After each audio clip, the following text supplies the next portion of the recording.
Oke guys, welcome to Daily Charting with Toshi, di mana kita akan daily chart your favorite cryptocurrencies. Oke guys, cryptocurrency market kembali lagi meningkat sebesar 4,34% dengan total crypto market cap sekarang di 2,36 triliun. Dimana kemarin beberapa hari ya nyangkut terus di daerah sekitar 2,2, sekarang akhirnya kembali lagi tembus ke angka 2,3 bahkan nyaris ke 2,4 triliun. Kenapa? Well, basically Bitcoin mulai naik lagi. Nah, sekarang kalau kita lihat kemarin daily close-nya cukup bagus ya. Bitcoin kemarin daily close di 50.500,01 dolar. Angkanya bagus banget, 50.500 ya. Jarang-jarang ada close nggak sampai wah pusing bacanya gitu ya. Dan overall kalau kita lihat sekarang sepertinya mulai membaik dan mulai terbentuk pola-pola seperti reversal. Tetapi ingat jangan FOMO. Tunggu dulu konfirmasi. Ini belum konfirmasi menurut gua ya. Jadi menurut gua kalau kita mulai bisa dibilang safe, itulah minimal itu kita nggak dipukulin oleh 20 dulu. Karena kalau kita lihat dengan jelas ya, saat kita sudah downtrend, kesannya mulai pada naik, tiba-tiba 20 kembali memukul harapan kita gitu ya. Jadi lebih baik kita tunggu dulu sampai daily dia bisa membuktikan bahwa MA20 ini bisa dia taklukkan gitu.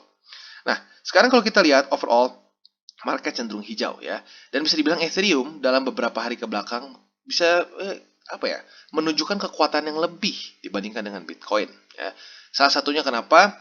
Ya itu karena bisa dibilang secara tokenomics sekarang Ethereum is better ya, secara tokenomics ya, bukan hal lain. Secara tokenomics Ethereum lebih bagus daripada BTC karena kenapa? Net issuance mereka itu bisa sangat terpengaruh sekali dengan ya fee burn mereka. Itu atau lebih tepatnya base fee mereka yang di burn gitu. Nah, buat kalian yang nggak tahu, coba kalian bisa research mengenai burning fee-nya atau EIP 1559 dari Ethereum gitu ya. Nah, lalu selanjutnya kalau kita lihat juga kayak contohnya lagi seperti Solana, dia mulai lagi menuju ke 200 dolar. Cardano mulai sedikit rally ya, dia kemarin sempat 1,2 something, sekarang mulai 1,4. Dan overall it's looking quite nice, tetapi jangan gegabah, jangan full leverage, jangan all in, tunggu dulu konfirmasinya menurut gua belum cukup ya. Dan selanjutnya juga mumpung hari ini nggak ada terlalu berita yang nggak ada berita yang terlalu hangat gitu ya. Jadi kita lihat update Fear and Greed Index. Sekarang masih di extreme fear tapi udah naik ya. Kemarin itu sampai ke 16 ya, secara poinnya sampai ke 16.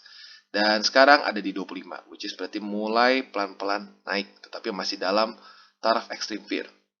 Nah, seperti yang gue bilang, sering kali terjadi gitu ya, tempat terbaik untuk kita akumulasi, ya bukan all in, akumulasi koin, terutama Bitcoin ya di sini karena ini kan fear and greed Bitcoin ya, itu adalah saat dia extreme fear dan di bawah dari 20, ya di angka belasan tuh. Di angka belasan seringkali kalau kita mendapatkan support di teknikalnya ya, that's good untuk kita akumulasi. Ya. Kenapa? Karena seringkali dibilang ini oleh salah satu mungkin setahu gue ya itu quote dari Warren Buffett ya. Be fearful when everyone else is greedy, but be greedy when everyone else is fearful. Nah, jadi ini adalah representasi visualnya mungkin ya untuk di Bitcoin. Nah, buat kalian yang kalau penasaran nih apakah cuma Bitcoin aja? Enggak, ada juga Ethereum. Kalau nggak salah ada juga XRP gitu ya. Tapi ya yang gue cuma pakai sih jujur cuma dua ya, BTC dan Ethereum. Jadi kurang lebih seperti itu untuk gambaran market. Sebentar lagi kita akan masuk ke technical analisisnya.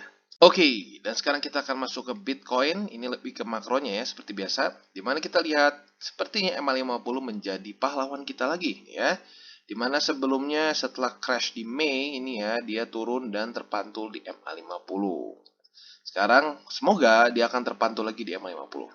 Dan kondisi terbaiknya apabila kalau dia bisa close juga di atas weekly ini, di atas dari bull support band. Ya, yaitu di daerah kalau kita buletin mungkin biar aman ya, dia close di atas 53.000 US dollars.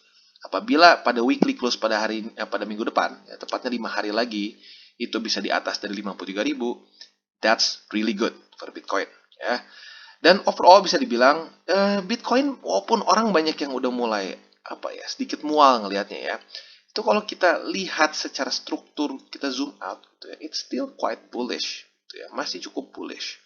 Dan maksudnya koreksi-koreksi dalam seperti ini tuh sebenarnya normal di cryptocurrency market gitu ya. Kita lihat di 2000 misalkan di sini ya, 2017 nih, bull run 2017. Ini setiap dia koreksi, kita lihat berapa persen. Dari sini ke sini koreksi 38%. Lanjut ya. Gimana lagi? Dari sini. Ini koreksi di sini ke sini. Itu 42%. Lanjut lagi. Di mana lagi? Kayaknya udah kali ya. Udah mungkin ya di daerah sini. Atau di bawah lagi sedikit nih. Dari sini ke bawah sini. Itu 34%. Jadi sebenarnya gini guys. Kita tuh di dunia cryptocurrency. Ya. It's volatile. Ya. Itu salah satu part of the game-nya. It is volatile. Jadi kalau sampai ngedrop sampai puluhan persen, bahkan sampai ya 40-30%, that happens ya. Dan nggak berarti karena fall segitu dalam itu Bitcoin mati. Karena kalau lu coba cari ya, bahkan sampai ada yang ngerekord berapa sering Bitcoin disebut mati gitu ya. Lu boleh carilah. Nah, intinya apa? Jangan sampai ke shake out ya. Dan ini juga alasannya kenapa gue cenderung gak terlalu suka bermain futures di dalam dunia cryptocurrency. Karena ini udah cukup volatile. Gitu. Dan rata-rata orang yang yang bermain future itu nggak mikirin koreksi bisa sedalam ini. Gitu. Nggak tahu karena mereka memang masih baru atau memang mereka memang bebal aja gitu, nggak peduli resiko mah urusan belakangan. Gitu. Jadi makanya selalu yang gue sering tekankan adalah pikirin dulu resikonya, baru kita bisa mikirin profitnya gitu ya. Jadi kurang lebih seperti itu untuk BTC secara makronya. Jadi tenang aja dulu. Karena kita masih ada support di MA50. Gitu. Bisa nggak tembus? Bisa. Nggak ada yang nggak tembus. Bisa apapun bisa terjadi di markets. Dan sekali lagi gue ingetin, kita lihat chart itu bukan untuk ngepet gitu ya. Kita tuh bukan, lihat nih ada garis warna orange ini, pokoknya kalau kena kita beli langsung sultan. No, it doesn't work like that. Kita itu seperti apa ya? eh, Memprediksikan cuaca gitu. Mendung, angin mulai dingin, kencang, lalu semuanya mulai gelap gitu ya kondisinya. Apakah pasti hujan? Nggak pasti gitu ya. Tapi secara probabilitas tinggi. Itu yang kita cari di trading gitu, ya. Jadi kurang lebih seperti itu dan overall still quite okay secara makronya ya. Nanti kita akan masuk ke yang lebih ke zoom in-nya atau lebih ke mikronya. Oke, BTC lagi. Kita bisa lihat jadinya kalau di makro kita bisa lihat si support kuatnya itu di MA50. Dan kalau support di daily ya, itu di MA200. Sebenarnya bisa dibilang ini cukup dekat ya, cukup dekat. MA200 itu di 46, si MA50 di weekly itu di 47 something. Jadi bisa dibilang ini kolaborasi ya antara MA200 dan MA50 di weekly. Jadi 200 di daily, 50 di weekly ya. Sekarang kalau kita lihat Bitcoin PR-nya sebenarnya sama-sama sih, mirip ya. Kalau di weekly-nya jangan dipukul oleh 20 di weekly, kalau di daily jangan mau dipukulin oleh MA20. Karena kalau kita lihat ya, yang jadi permasalahan Bitcoin turun adalah karena 20 ya. Dia dead cross di sini dan 20 menyerang ya. Jadi seperti yang kalian tahu, 20 ini adalah si tukang pukul, the enforcer gitu ya. Jadi kalau kita bisa lewat dulu nih si 20, biasanya itu bisa menjadi salah satu indikasi bahwa tren bisa berubah. Kalau terus constantly dipukul oleh MA20 di daily gitu ya, sulit untuk satu aset bisa naik gitu ya. Dan gini, ada beberapa yang kemarin gini, gua kadang-kadang suka salah ngomong karena a bit of a tongue twister ya. Jadi gini, higher high, higher low, higher high, higher low, higher high, higher low. Artinya apa? Trennya cenderung naik. Itu karena tidak ada tren yang boom naik aja, nggak ada koreksi lagi. Nah itu berarti kalau trennya seperti ini, harga naik turunnya seperti ini, itu bullish. Nah kalau dia kebalik seperti ini nih ya, dia lower low, lower high, lower low, lower high, lower low, dan terus seperti itu. Berarti apa? Trennya turun. Dan kalau kita lihat Bitcoin, lower low, lower high, lower low, lower high, dan terus seperti itu. Ya, jadi sorry kalau kadang-kadang gue salah ngomong karena a bit of a tongue twister gitu ya. Jadi ya sekarang yang Bitcoin perlu lakukan adalah dia membuat higher high, higher low, higher high, higher low, gitu ya. Jadi kurang lebih seperti itu untuk Bitcoin dan overall sudah mulai ada bau-bau. Mungkin ada kemungkinan ini bisa jadi titik balik Bitcoin. Tapi jangan go all in. Karena kenapa? Ini masih baru bau-bau, belum terjadi konfirmasinya ya. Oke, dan selanjutnya Luna. Dimana kita bisa lihat Luna enggan untuk turun ya. Sepertinya dia tertahan oleh kayaknya mungkin antara MA50, kayaknya 50 deh ya. Coba kita lihat. Yes, benar, tertahan oleh MA50 di 4 hourly chart. Jadi buat kalian yang mungkin lebih agresif, kemarin happy nih sudah untung di sini ya. Nah, tapi sekarang kalau kita lihat lagi ke trap antara MA50 dan 20 di 4 hourly chart. Jadi sebenarnya MA20 di daily masih sangat memungkinkan untuk kena. Tinggal pertanyaan satu, apakah MA20-nya akan pelan-pelan naik ke atas atau harganya ceprut turun ke bawah. Jadi antara dua itu kemungkinan besar ya. Dan overall bisa dilihat Luna masih ya dibilang overbought sih ya. Bener, udah mulai terkoreksi sih ya. Jadi apa namanya, kalau gua pribadi sih gua tetap pasang di daerah sini, di daerah MA20 di daily ya. Yaitu di sekitar $50 lebih 73 sen ya. Gua ulangin sekitar $52 lebih 73 sen. Tapi sekali lagi gue ingatkan, ini adalah moving average ya, bukan apa ya, static average. Nggak ada ya kayaknya indikator static average. Lo harus bikin sendiri kalau resisten atau support yang statis ya. Jadi jangan malas buka chart karena ini bisa berubah ya. Lalu selanjutnya kalau kalian yang agresif ya sudah beli di sini. Tapi kalau kalian agresif yang kemarin ketinggalan, bisa aja pasang di buy limit di MA50 ya. Jadi kurang lebih seperti itu untuk Luna. Dan overall Luna ini adalah salah satu aset yang melawan arus ya. Dan tapi ingat, apapun itu, semua yang naik pasti ujung-ujungnya akan koreksi. Tinggal pertanyaannya kapan dan seberapa dalam ya. Oke, dan selanjutnya Solana, di mana kita bisa lihat kemarin sudah kita bahas ada kemungkinan dia double top ya. Kalau double top, berarti dia akan retest MA20 dan terpantul lagi ke bawah. Nah, sekarang tinggal pertanyaannya sebawah apa kalau sampai terpantul. Gua sih berharapnya ya terinvalidasi lah si double topnya ini ya. Semoga dia bisa naik, tembus MA20, 50 dan menembus high di sini ya. Kalau dia bisa tembus high di sini, berarti ya itu invalid. Gue berharapnya begitu. Tapi baik lagi, trading bukan berharap-harap ya, nggak bisa kita cuma berharap-harap dan ya ujung-ujungnya profit. Nah, kita harus bisa pertimbangkan kedua-duanya, posibilitas dia naik maupun turun. Jadi andaikan nih ya dia terpukul oleh 20 di daily dalam waktu yang mungkin beberapa hari ke depan, siap-siap bisa turun sampai ke daerah sini ya. Ini support yang kemarin basically di 61,8% Fibonacci support, yaitu di daerah $185 lebih 18 sen. Nah, tinggal pertanyaannya apakah jebol atau enggak. Gitu ya. Karena kalau kita lihat di sini sekarang dia masih berconfluence dengan Bollinger Band. Semoga saja ketahan. Kalau ketahan dan bisa lanjut lagi naik, that's really good. Kalau sampaikan dia kepukul terus nembus di sini, ada kemungkinan kita bisa sampai ke daerah di ya technically speaking sih bisa di sini ya, atau mungkin lebih enak kita lihat ke weekly dulu. Bisa saja mendekati ke weekly ya, yaitu di 154 MA20 di weekly. Jadi kurang lebih seperti itu untuk Solana. Dan overall untuk gua sih sekarang gua belum tambah lagi posisi Solana karena masih wait and see. Apabila ini terjadi double top beneran, gua tunggu sampai dia ketemu support selanjutnya ya. Oke, dan sekarang kita akan masuk ke Ethereum. Dimana kalau kita lihat Ethereum bagus ya, dia secara price action kemarin menemukan support di daerah 3.946. Nah, kok bisa pas sama garis yang gua buat? Ternyata ini adalah previous high dia. Nah, jadi seperti yang gua bilang, previous high, previous all time high dari satu aset seringkali bisa berubah menjadi support. Dan tentunya ini masuk ke technical analysis. Kan enak kalau kita lihat secara visual seperti ini. Karena kalau kita nggak mau lihat secara chart gitu ya, ya bisa sih, tapi pusing gitu loh. Kalau ini kan enak, tinggal lu bikin garis, lu lihat previous high dia, ya sudah, tuh lu ketemu supportnya di mana ya. Dan selanjutnya kalau kita lihat resisten utama dari Ethereum sekarang ada di daerah sini, 4.385. Loh, kok ada garis juga bro? Ini garis apa? Ini adalah garis previous all time high dari Ethereum. Jadi kita lihat kan selalu ada korelasinya. Gitu ya. Ini nggak random lines. Dan kalau kita lihat harga seringkali berhenti memang di daerah situ. Karena kenapa?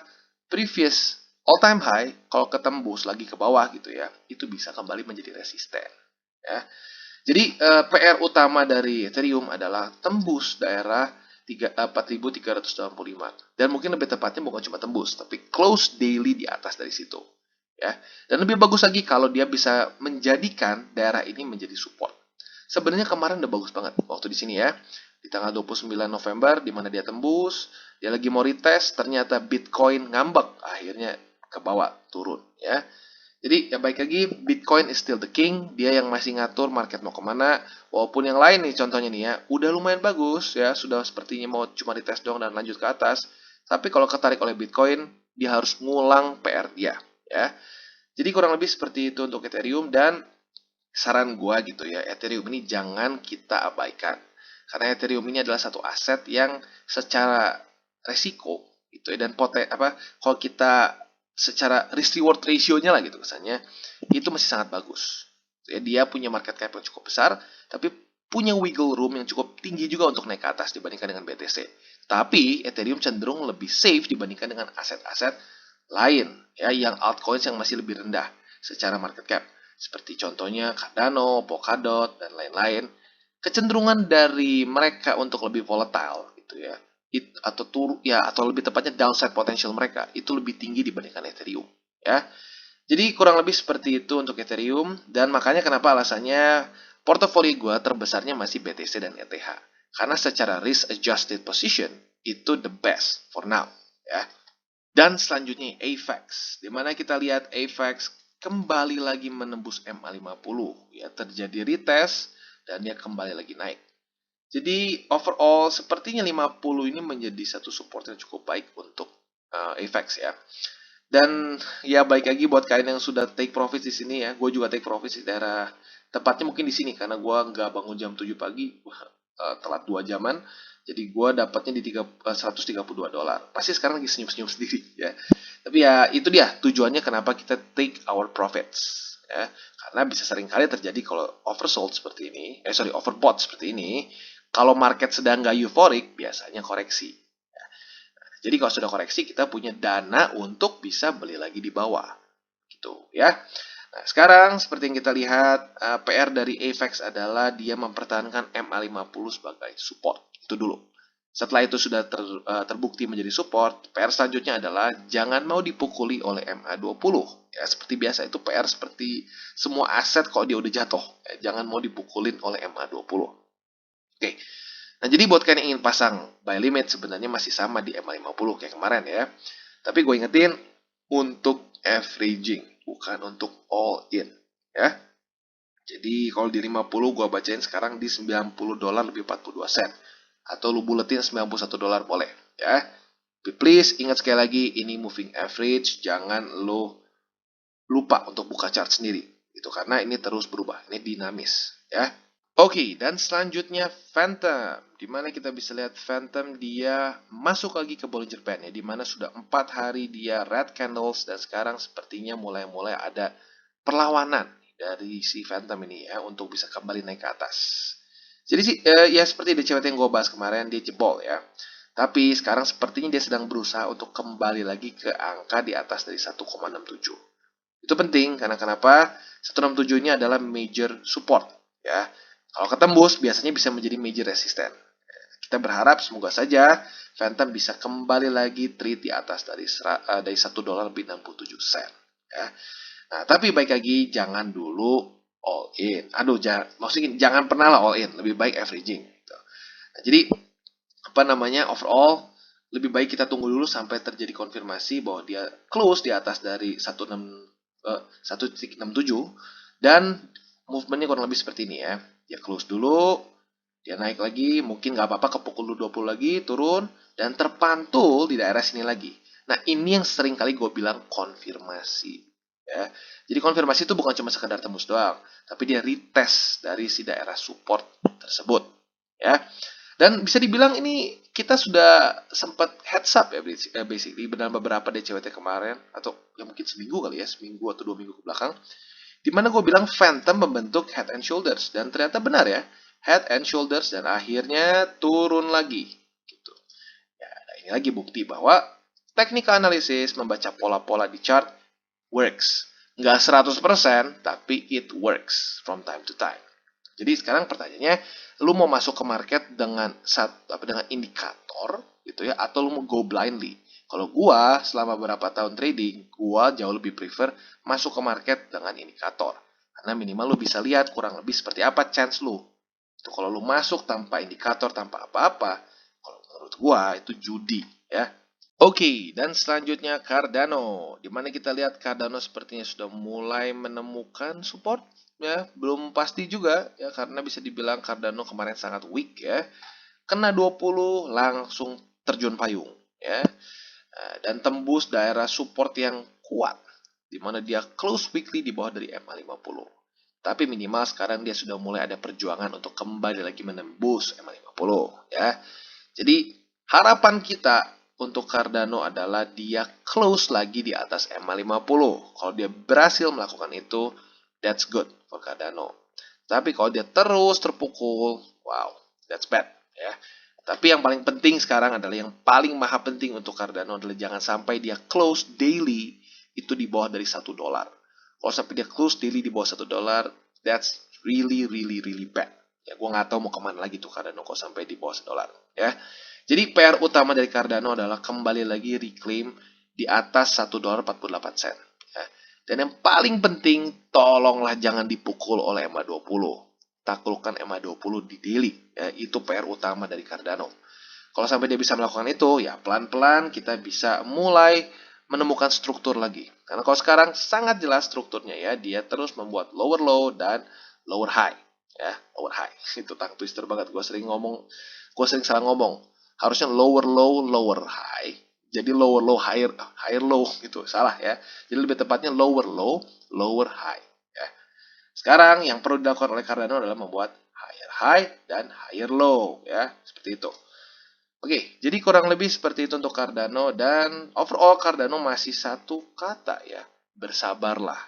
Oke, sebelum kita tutup DCWT kita pada hari ini, gue ingin mengingatkan untuk jangan terlalu stres. Ya, jangan terlalu stres saat kita ngelihat cryptocurrency market turun seperti ini. Dan apa namanya ya mungkin bisa dibilang kalau sampai lu sangat stres dengan keadaan market seperti ini, mungkin lu terlalu over leverage. Gitu ya, mau dengan posisi lu mungkin di futures maupun lu terlalu banyak uang yang lu masukkan ke dalam crypto markets. Jangan sampai lu ke bawah stres. Makanya gue bilang lebih baik lu masukkan duit yang dingin, duit yang benar-benar nggak akan lu pakai dalam waktu dekat. Karena kalau lu perlu duit itu dalam waktu dekat, yang terjadi adalah saat dip seperti gini di mana waktunya lu malah bisa beli, lu malah ujung-ujungnya harus cut loss karena terpaksa harus ada expenses yang lu bayar. Jadi sekali lagi gue ingatkan untuk janganlah pakai uang panas, lebih baik pakai uang dingin. Mendingan sedikit tapi dingin dibandingkan banyak tapi kalau sampai turun harus lu cut loss. Gitu ya. Karena tujuan kita dari trading adalah ujung-ujungnya untuk bisa akumulasi daya beli kita, gitu daya beli kita bisa meningkat. Kalau kita pakai uang yang panas, ujung-ujungnya lebih sering terjadi itu udah ada seperti kayak a bit of a joke-nya gitu ya, bukan jadi kayak sedikit Murphy's Law di mana lu pengen cepat kaya kesannya dengan uang panas, ujung-ujungnya malah lebih sering lu hilang gitu loh, lebih sering hilang. Itu seperti apa ya, malah jadi kayak sedikit tarik-tarikan gitu kesannya ya. Tapi waktu lu pakai uang dingin, lu dengan tenang, kalau turun ya lu average terus harganya, itu malah dalam waktu yang ya nggak terlalu lama ya, paling beberapa bulan setelah itu malah cenderung bisa lebih baik. Ya, contohnya seperti di Mei kemarin. Di Mei banyak yang cut loss ya. Beberapa orang yang gue tahu juga dia cut loss. Dibilang, aduh gue nggak berani, takut turun lagi, takut turun lagi. Terus ada beberapa juga yang ngomong, aduh gue butuh duitnya, gue masukin duit gue buat ini, buat itu. Nah, ya jadi seringkali itu yang terjadi saat market crash ya. Dan anehnya lagi, rata-rata orang yang pada nyangkut gede itu adalah di pucuk. Gue nggak tahu kenapa. Ya mungkin karena FOMO kali ya. Karena harganya naik terus, dia pikir nggak akan pernah turun lagi. Tapi Murphy's Law bekerja dan ujung-ujungnya dia malah beli pucuk dan cut loss paling besar. Gitu ya. Jadi gue ingetin sekali lagi, biasakanlah budaya karena untuk beli di support. Selain dari itu, biasakanlah pakai uang dingin. Dan yang ketiga adalah ya, janganlah kita over leverage. Janganlah kita over leverage mau dari futures maupun uang kita terlalu banyak dimasukin ke cryptocurrency market. Jadi lebih amannya kita pakai uang yang kita siap hilang. Gitu kesannya. Walaupun ya technically speaking nggak pernah sampai benar-benar hilang sih kalau lo hold ya. Selama dari 2016 ya ujung-ujungnya kalau hold profit gitu ya. Tapi ya balik lagi koin apa gitu. Makanya itu juga penting. Lo harus research koin apa yang lo mau pegang. Kalau lu mau aman, lu nggak punya waktu buat mikir koin apa nih ya altcoins yang bagus, lebih baik lu taruh antara di BTC atau ETH. Karena kenapa? Dua ini yang sudah paling terbukti. Itu ya BTC basically dari 2000 berapa dari 2011 data yang kita punya ya, sampai sekarang kalau lu beli dimanapun, lu beli di pucuk pun, lu hold 4 tahun, lu gak akan rugi. Itu mungkin orang berpikir, aduh bro tapi 4 tahun, ya lu coba di aset lain, banyak banget aset yang gak bisa kayak gitu ya. Ini statistik yang bisa dibilang cukup unik di si Bitcoin ini. Jadi baik lagi, kalau buat kalian yang mungkin masih gak terlalu ngerti, gak terlalu bisa, dan gak mau juga mungkin ya lebih baik lu kesannya DCA murni di Bitcoin atau di Ethereum dibandingin lu maksa-maksa nyobain cari koin gak jelas, ujung-ujungnya hilang duit. Itu ya. Oke guys, sekian dari segmen Daily Charting with Toshi. Apabila segmen ini bermanfaat, boleh share dengan teman-teman dan jangan lupa untuk like, subscribe, klik the bell icon, dan see you on the next videos.